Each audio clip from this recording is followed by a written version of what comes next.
करते नहीं हो, पर उस पति से पूछो कि जो कमा किसके लिए रहा है, वो तो अपना एक छोटा सा मोबाइल लेकर चल रहा है, अपने वही कपड़े जो उसने पहले सिलवा रखे थे वही कपड़ों को पहन रहा है, वही वस्त्र है, वही मोबाइल है, वही जूते हैं, वही चप्पल है, वही रुमाल है, वही कपड़े की अलमारी है।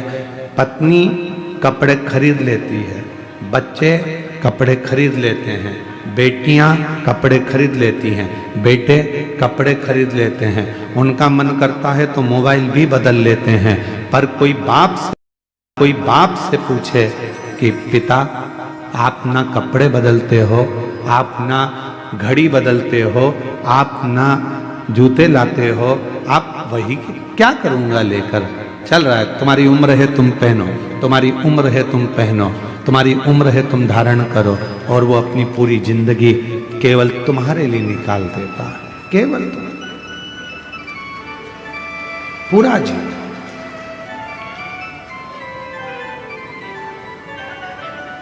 अब अपना क्या फर्ज है, उसने अपने लिए पूरी जिंदगी निकाल दी, तो उनका जब बुढ़ापा है, उनकी जब वृद्ध अवस्था है, तो अपना फर्ज है कि उनका साथ देना, उनको दुनिया की सारी खुशियां लाकर दे देना।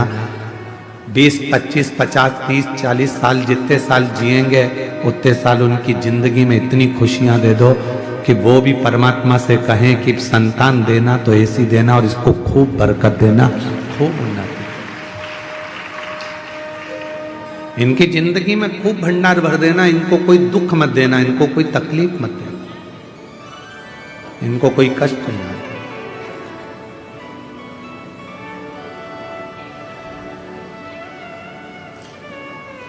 शिव स्वरूप पिता, शिव स्वरूप गुरु,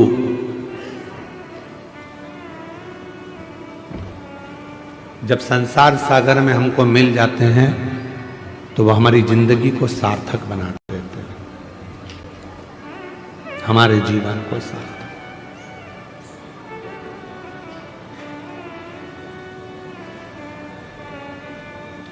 कभी कभी हमारे स्मरण में आता है कि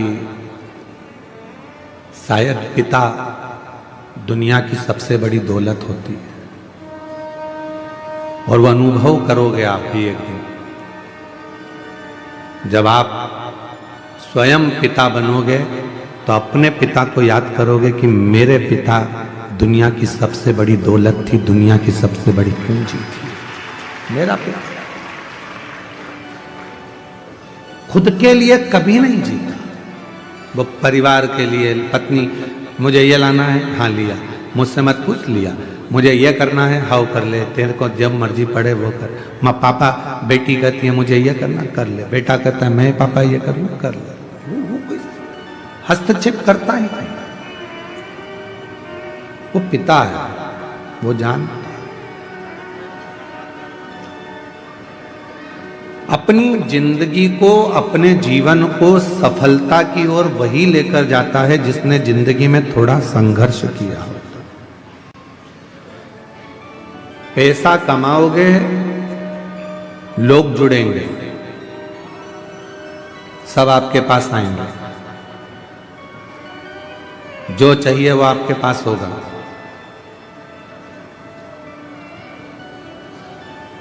जो तुमको गाली देते थे वो भी पैसे के बल पर तुम्हारे पास आ जाएंगे। जब तुम्हारी सत्ता चलेगी, तुम्हारा वैभव चलेगा, सब तुमको प्रणाम भी करेंगे, नमन भी करेंगे, आदर भी करेंगे। तुम्हारे भीतर अहंकार मत करना कि मेरे पास इतना पैसा है, बिल्कुल नहीं। कुर्सी मिल जाए तो लोग तुमको आदर करेंगे, madam sir, sir madam, madam sir. इसके पहले की जिंदगी देखना, जब तुम्हारे पास कोई पद नहीं था, कुर्सी नहीं थी, प्रतिष्ठा नहीं थी, धन नहीं था, कोई नहीं पूछता था। कुर्सी मिलने के बाद तुम्हें पूछ रहे हैं, पद मिलने के बाद तुमको पूछ रहे हैं, पैसा मिलने के बाद तुम्हें पूछ रहे हैं। मतलब ये सम्मान तुम्हारा नहीं है, ये उस कुर्सी का सम्मान है, ये उस पद का सम्मान है, ये उस पैसे का सम्मान, तुम्हारा सम्मान नहीं है। राम सिंह ही है, कमलेश ही है, विमलेश ही है, रमा ही है। वो अपनी जगह पर ही रहेगी, पर वो कुर्सी पर बैठ जाए तो वो कुर्सी का लोग सम्मान करते हैं। तो ये अपने अंदर पैसा आ गया तो ये मत सोचना कि हमारे पास में हम सब कुछ कहेंगे और हो जाएगा। ना, ये धन का सम्मान, ये पद का सम्मान, ये प्रतिष्ठा का सम्मान, उतरे फिर वही रहोगे। इसलिए अपने स्वभाव को, अपने नेचर को कभी मत बदलना।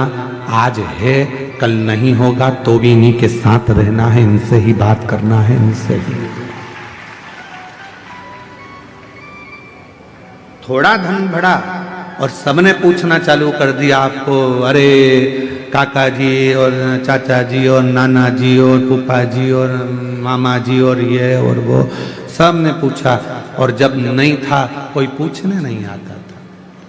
क्यों, कितने का कर्जा हो गया, लाओ हमें बताओ, हम कर्जा चुका देंगे तुम्हारा। थोड़ा हमारे पास जमीन है, उसमें से आधा टुकड़ा जमीन का बेच देंगे, तुम हमारे रिश्तेदार हो, हम तुम्हारा कर्जा चुका देंगे। है कोई संसार में ऐसा जो रिश्तेदार का कर्जा अपनी जमीन बेचकर चुका देता हो? नहीं।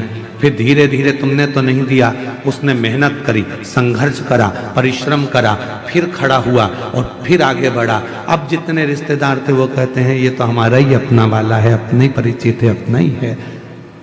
ये आपका सम्मान नहीं है, आपके धन का सम्मान। इसलिए अहंकार पैदा मत होने देना कि मेरा सम्मान इतना हो रहा है। ना, तुम्हारा नहीं है, तुम्हारे धन का सम्मान है। गया फिर कोई नहीं पूछेगा। आप कोई ऊंचे पद पर बैठ जाओ, मालूम पड़े कोई बहुत बड़े मंत्री संतरी कलंतरी बन गए, कोई अधिकारी बन गए, कोई बहुत बड़ी कुर्सी तुमको मिल गई, कोई तुम कहीं के थानेदार बनकर बैठ गए, तुम कहीं के बहुत बड़े कलेक्टर और बहुत बड़े पदाधिकारी बनकर बैठ गए, तो ये मत सोचना कि तुम तो ना जाने बच्चे कुर्सी है तुम्हारे पास में तो पूछा जा रहा है। जिस दिन रिटायर हो जाओगे उस दिन तुम्हारे घर के लोग ही तुमको नहीं पूछ पाएंगे, ये निश्चित है। कुर्सी का पद है, कुर्सी का सम्मान, सम्मान पद का होगा। तो फिर क्यों हम अभिमान में पड़े? क्यों? सियोर वाला महाराज सोचे कि ये जितने आ रहे हैं सब मेरे चक्कर में आ रहे हैं, तो सियोर वाला महाराज को ये सोचना नहीं चाहिए ये तुम्हारे चक्कर में नहीं, ये देव अधिदेव महादेव के चक्कर में आ रहे हैं, जिसकी आराधना और साधना में। कोई कथाकार सोचे कि मुझे इतने लोग सुनते हैं, कोई कथाकार सोचे कि मैं इनकी जिंदगी बदल देता हूं। तुम नहीं बदलते, वो तो महादेव कृपा करते हैं तो लोगों की जिंदगी बदलती है, तुम तो खुद की नहीं बदल पाते। कोई महाराज सोचे कि मैं इसकी जिंदगी बदल दूंगा, महाराज खुद अपनी जिंदगी नहीं बदल पाता तो दूसरे की क्या खाक बदले?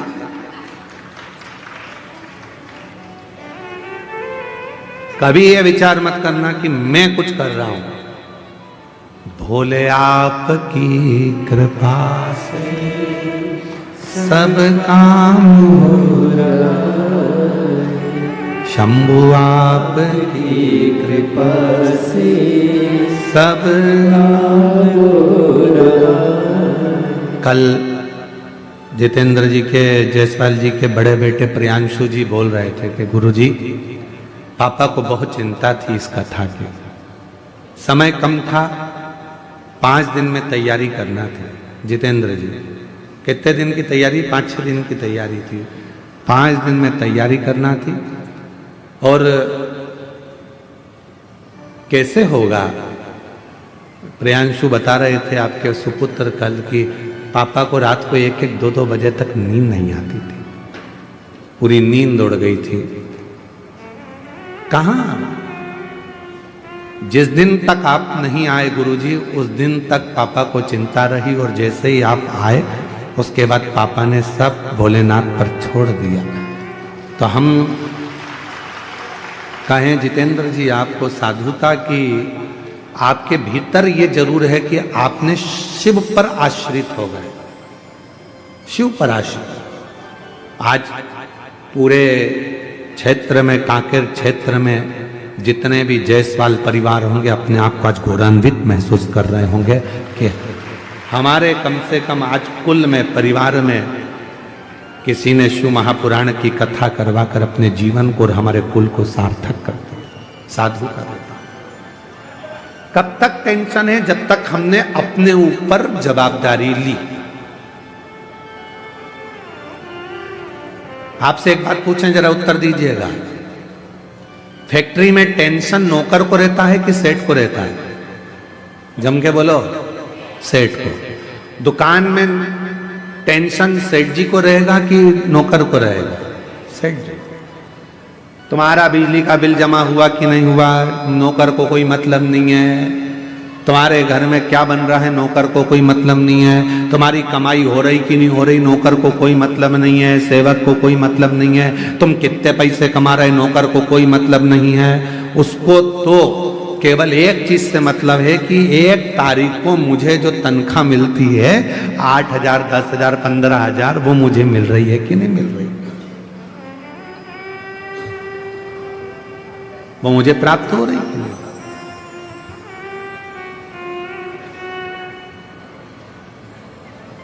कितना कोहरा है जी, इतना भारी कोहरा, और उसमें ये शिव महापुराण की कथा, बड़ा आश्चर्य वाला विषय है। शिव भक्त का भाव, नौकर को चिंता नहीं है, नौकर को टेंशन नहीं है। फैक्ट्री में क्या हो रहा है, फैक्ट्री चल रही है कि नहीं चल रही है, फैक्ट्री में घाटा लगा कि लाभ हुआ, किसी को मतलब नहीं है। बस उसको तो अपनी तनख्वाह से मतलब होता है। पूरी जवाबदारी सेठ की होती है, पूरी जवाबदारी से। इसलिए निवेदन है आप सबसे, जिंदगी में कभी आप सेठ बनने का प्रयास मत करना। सेठ बनोगे तो टेंशन आएगा। आप तो कोई भी पूछे सेठ जी बोले तो कह देना मैं सेठ नहीं, सेठ तो मेरा भोलेनाथ और सांवरिया सेठ है, मैं तो उसका सेवक हूं। सेठ एक ही है, और वो मेरा कुबेरेश्वर महादेव, मेरा कुबेर भंडारी, मेरा भोले बाबा, मेरा त्रिकालदर्शी, हम तो उसके नौकर हैं। हमारा घर भी वही चलाता है, परिवार भी वही चलाता है, कुटुंब रिश्ते सब वो निभाता है, हम तो उसकी तनख्वाह पाते हैं, तनख्वाह लेते हैं।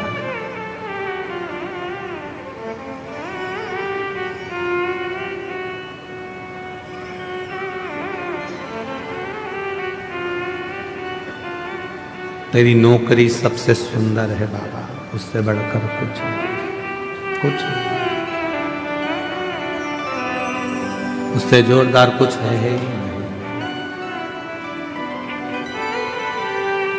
जब से तेरा गुलाम हो गया, तब से मेरा भी नाम हो गया। जब से तेरा गुलाम हो गया, तब से मेरा भी नाम हो गया। वरना औकात क्या थी मेरी, वरना औकात क्या थी मेरी।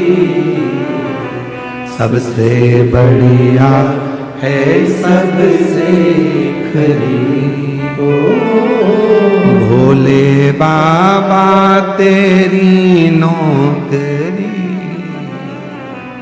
सबसे बढ़िया है सबसे खरी, तेरे दरवाजे की चाकरी। सबसे बढ़िया है सबसे खरी, तेरे दरवाजे की चाकरी। सबसे बढ़िया है सबसे खरी। शिव महापुराण के अंतर्गत नर्मदा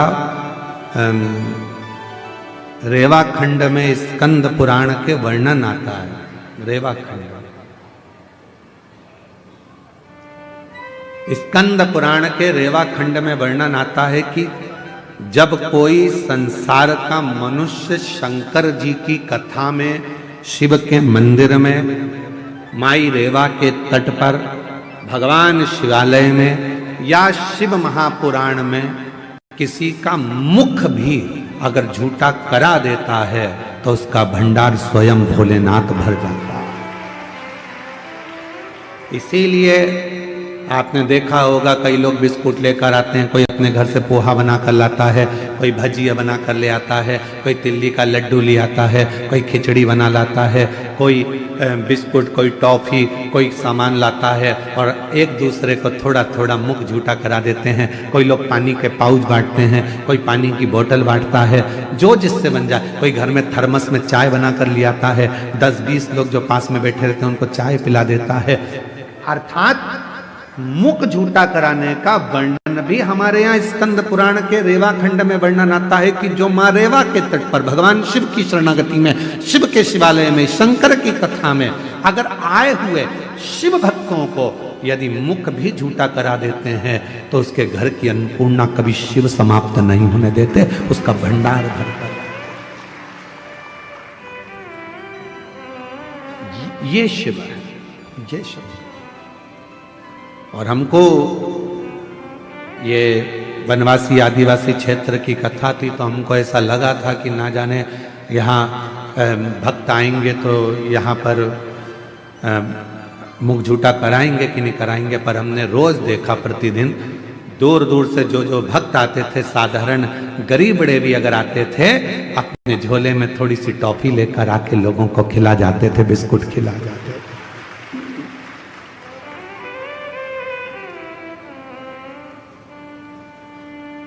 यदि परमात्मा आपको सामर्थ्यवान बनाए, जितेंद्र जी आपके लिए एक पत्र आया था, कल हम पढ़ नहीं पाए। उस पत्र में लिखा था कि हम सप्तूर कथा में गए पर जो भोजन व्यवस्था यहाँ कच्चे गांव में मिली, ऐसी भोजन व्यवस्था कहीं नहीं मिली। एक बार जजमान परिवार के लिए जोरदार ताली बजाइए। साधुता है, बहुत बहुत साधुता है इसको। इतनी अच्छी व्यवस्थाएं जो दी गई, साधुता आपके हृदय को, आपके भाव को कि शिव के प्रति आपका इतना समर्पण। जब से तेरा गुलाम हो गया, तब से मेरा भी नाम हो गया। जब से तेरा गुलाम हो गया, तब से मेरा भी नाम हो गया। वरना औकात क्या थी मेरी, वरना औकात क्या थी मेरी। सबसे बढ़िया सबसे भोले बाबा तेरी नौकरी, सबसे बढ़िया है सबसे खरी। स्वयं को आप सेठ मत समझो, आप तो भोलेनाथ जी को सेठ बना दो, हम उसके सेवक, हम उसके नौकर। टेंशन किसको किसको होगा? भोलेनाथ। चिंता किसको? भोलेनाथ। हम तो कौन है? उनके सेवक। बेटे को ज्यादा चिंता रहती है कि बाप को ज्यादा चिंता रहती है? बाप को ज्यादा चिंता रहती है। क्या होगा इनका? बहुत सीधे हैं, सरल हैं, बीमारी का ठिकाना नहीं आज के जमाने में, कब किसको जाना पड़ जाए, मृत्यु का भरोसा नहीं है। पहले तो गारंटी भी थी कि 100 साल जी जाओगे, आज के जमाने में तो ये भी पक्का नहीं है कि कितने में निपट जाओगे। कब तुम्हारी फाइल निपट के जमा हो जाएगी किसको मालूम है? किसी को नहीं मालूम। पहले चिंता थी, पहले टेंशन नहीं होता था, अरे अभी तो बहुत जिएगा, 80 साल चलेगा, 90 साल चलेगा, 100 साल चलेगा, अब तो मालूम ही नहीं पड़ता, पड़ोस में सूचना मिल जाती, अटैक आ गया, अभी तो देखा था 8 दिन पहले ही तो मिली थी, उससे बढ़िया था, क्या हो गया, उनके घर की बहुत अच्छी थी, उसको क्या हो गया, मालूम पड़ा, चले गए, मालूम ही नहीं पड़ता कब कौन कहां कैसे चले जा रहा, किसको मालूम, किसको पता।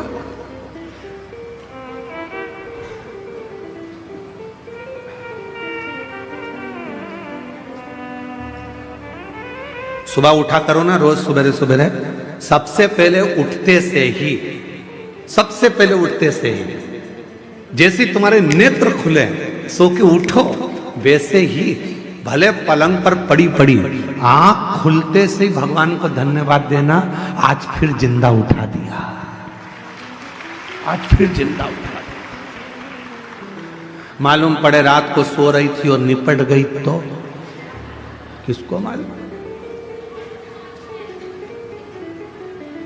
किसको पता, आज फिर जिंदा उठा दिया। बहुत धन्यवाद भोलेनाथ, एक दिन और दिया, आज और खुशी से जीऊंगी, खूब मेहनत करूंगी, संघर्ष करूंगी, परिश्रम करूंगी और उन्नति की सीढ़ी पर चढ़ के रहूंगी, पर कल भी ऐसी कृपा करना, नहीं तो मालूम पड़े निपटा दे, टेंशन मत देना। रोज उठो, रोज धन्यवाद दो, तेरी बड़ी करुणा, तेरी बड़ी।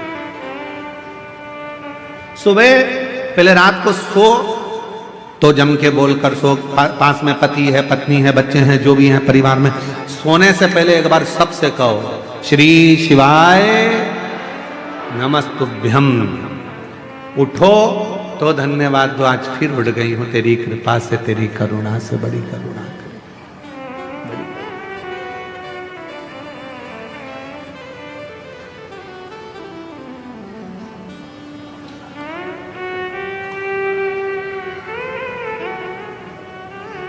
सब पड़ा रह जाएगा,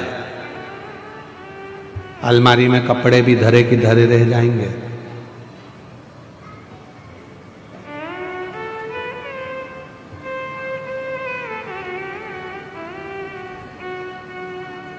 कई लोग तो हमसे भी कहते हैं सियोर वाले महाराज तुम इतना सोना वोना पहन के कथा वाचते हो। जजमान दिए हैं, भोलेनाथ की कृपा है, शिव की करुणा है, जोड़ जोड़ के तिजोरी में धर जाएंगे, बाद में औलाद पहनेगी, अपन ऊपर से ताकेंगे हमारी चेन तुम पहन रहे हो, हम तो पहन ही नहीं पाए। अलमारी में जितने कपड़े रखे हैं निकालो, पहनो, कल का बिल्कुल भरोसा नहीं है कि पहन पाओ कि नहीं पहन पाओ। अचार है बरनी में तो खा लो, धरा की धरा रह जाएगा, पापड़ अच्छे सेक सेक के खाओ, मक्का की रोटी, ज्वार की रोटी, बाजरा की रोटी, ठंड चल रही है, बेहतरीन गुड़ में मिला मिला के खाओ। कल का कोई ठिकाना नहीं जिंदगी में, कब किसको जाना पड़ जाए और मालूम पड़े अचार की बरनी धरी की धरी रह जाए, फिर 13 दिन मेहमान खाए, अपन ऊपर से देखें हमारा अचार तुम खा गए, हमारा अचार। फुल एंजॉय की जिंदगी जियो, जितना कमा रहे हो उस कमाई में से आप किसी को दो मत दो, दान करना है तुम करो, नहीं मन करे तो मत करो, तुम तो 1 रुपया मत दो तो किसी को, तुम खुद के ऊपर तो खर्च करो, खुद के ऊपर खर्च नहीं करते, अपने ऊपर थोड़ा बहुत तो खर्चा करो, परिवार चलाओ, कुटुंब चलाओ, मना नहीं है, पर अपनी अब खाऊंगा मन कर रहा है, मूंगफली खरीद लूं 10 रुपए की, खा लूं 10 रुपए की, मैं मक्का खरीद के खा जाऊं, मन कर रहा है, पर घर पे बच्चे भी बैठे होंगे, पत्नी इंतजार कर रही होगी, उसके लिए भी थोड़ी सी ले जाऊं, ले जाने के चक्कर में जेब में थे 10 रुपया, और मालूम पड़े उसकी या तो वो खा ले या तू खा ले, पर मन कर रहा है बच्चों के लिए ले जाऊं, पत्नी के लिए ले जाऊं, बुजुर्ग के लिए ले जाऊं, घर में सबके लिए ले जाऊं, मैं कैसे, तो लेकर जा रहे थे और ले जा रहे थे, हाथ में धर के मूंगफली, आ गया पीछे से मंकी बंदर और मूंगफली की पुड़िया छुड़ा के ले गया, ना लीलाबाई के काम आई ना कमलेश के काम आई, मूंगफली बिमलेश का भाई खा गया, ले हो गया, डरा।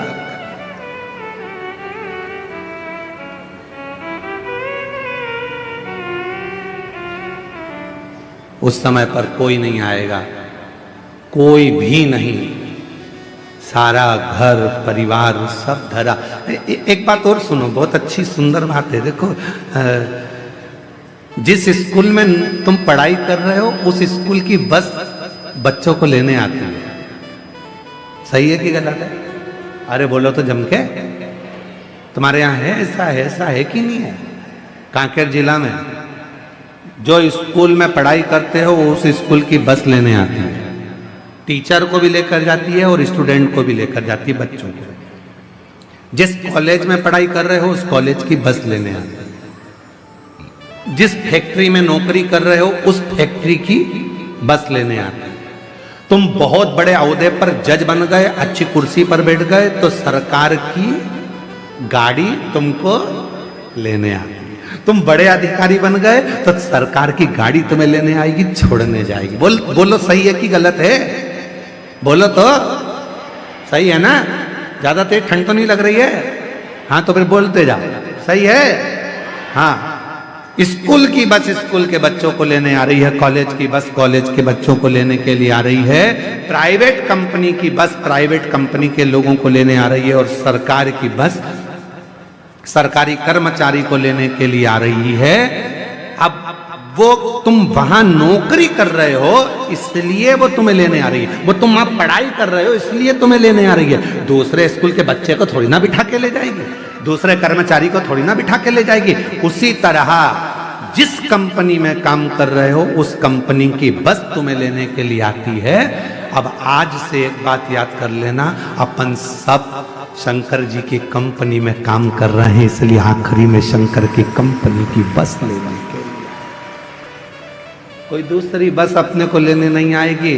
नंदी पर भोलेनाथ होंगे और कहेंगे आओ बैठो साथ चलो, प्राण छूट चुके हैं, मैं तुम्हें नरक नहीं भुगताऊंगा। कंपनी की बस आई है, आराम से एसी कूलिंग कर कर लेकर जाऊंगा, आराम से चलना, मैं तुम्हें कैलाश लेकर जाऊंगा और वो कंपनी लेकर जाएगा। अंत समय प्रभु आना पड़ेगा, वचन दिया तो निभाना पड़ेगा। अंत समय प्रभु आना पड़ेगा, वचन दिया तो निभाना पड़ेगा। आए ना आए प्रभु कुटुंब कबीरा, अंत समय प्रभु आना पड़ेगा, वचन दिया तो निभाना पड़ेगा। अंत समय में तुझे आना है, वचन दिया था। शिव पुराण में बैठकर कहा था, सियोर वाले महाराज ने बोला था, हम नहीं मानते कि सियोर वाला महाराज कथा करता है, हम तो ये मानते हैं कि हमारा विश्वनाथ कथा करता है। तो हमने तो उनकी वाणी को शिव की वाणी मानी और वचन दिया था कि तुम घबराना नहीं, आखिरी में उसकी गाड़ी लेने के लिए आएगी। तो मुझे यमराज लेने नहीं आना चाहिए, मुझे यम के दूत नहीं आना चाहिए। अंत समय में आए तो तू आना।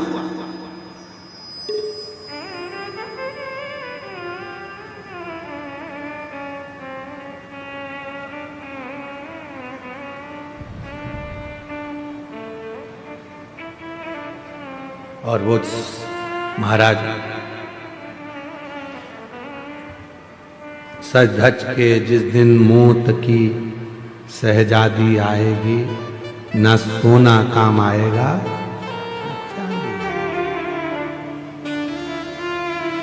कोई पलंग पर पड़ा हो अंतिम सांसें गिन रहा हो।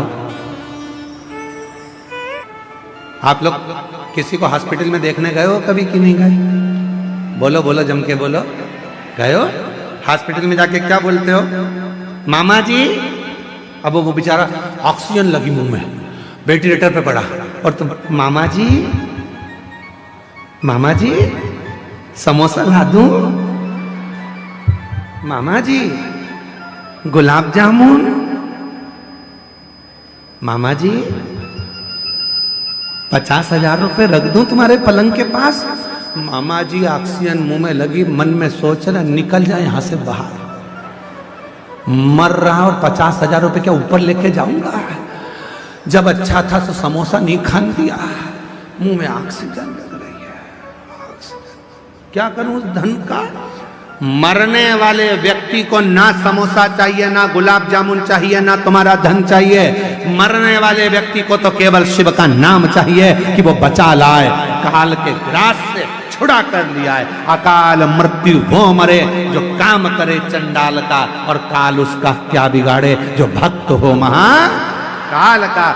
अंत समय में उसको चाहिए कि कोई ऐसा मिल जाए जो मुझे श्वास ला कर दे दे, कोई ऐसा मिल जाए मेरी ऑक्सीजन ला कर दे दे, कोई ऐसा मिल जाए कि मुझे ठीक कर दे। मुझे धन नहीं चाहिए, समोसा कचौड़ी नहीं चाहिए, 2 एकड़ जमीन नहीं चाहिए। केवल अंतिम समय में भगवान से प्रार्थना करता है कुछ श्वास और दे दो, और वो श्वास परमात्मा कहेगा मैं देने को तैयार हूं। पर एक बात याद रखना कि तूने अपनी श्वास को क्या शिव पुराण में लगाया था?